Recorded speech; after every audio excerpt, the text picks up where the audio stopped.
ইতিহাস সবসময় শক্তিশালীদের কথা বলে না, ইতিহাস বলে সেই সব মানুষের কথা যারা ভেঙে পড়েও মাথা নত করে না।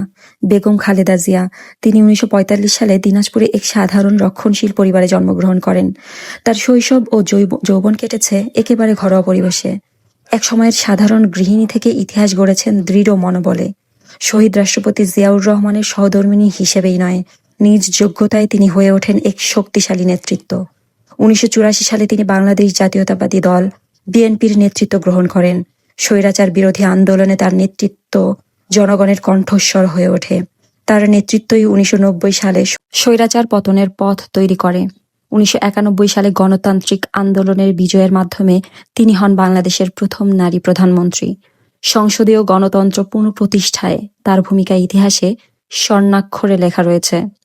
২০০১ সালে আবারও প্রধানমন্ত্রী হয়ে তিনি বাংলাদেশকে নেতৃত্ব দেন। তার নেতৃত্বের কারণে বাংলাদেশ আন্তর্জাতিক অঙ্গনে পরিচিত হয়। মুসলিম বিশ্বের একজন প্রভাবশালী নারী নেতা হিসেবে তিনি পরিচিতি লাভ করেন। তিনি বহু আন্তর্জাতিক সম্মেলন ও রাষ্ট্রীয় সফরে বাংলাদেশের প্রতিনিধিত্ব করেন। জীবনের পথে এসেছে কঠিন পরীক্ষা, কারাবরণ, অসুস্থতা, রাজনৈতিক প্রতিকূলতা। তবুও কারাগার তাকে আটকে রাখতে পারেনি, অসুস্থতা তাকে দুর্বল করতে পারেনি। কারণ কিছু মানুষ থাকে যাদের শক্তি আসে বিশ্বাস থেকে। সংগ্রামের আগুনেই তারা প্রতিনিয়ত সূর্যের মতো দীপ্তি ছড়াতে থাকে। তিনি প্রমাণ করেছেন সাফল্য শুধু জয় নয়, বিশ্বাসের সঙ্গে শেষ পর্যন্ত দাঁড়িয়ে থাকার নাম।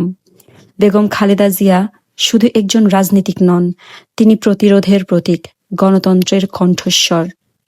তিনি আমাদের হৃদয়ের মণিকোঠায় চিরস্মরণীয় হয়ে থাকবেন অনন্তকাল।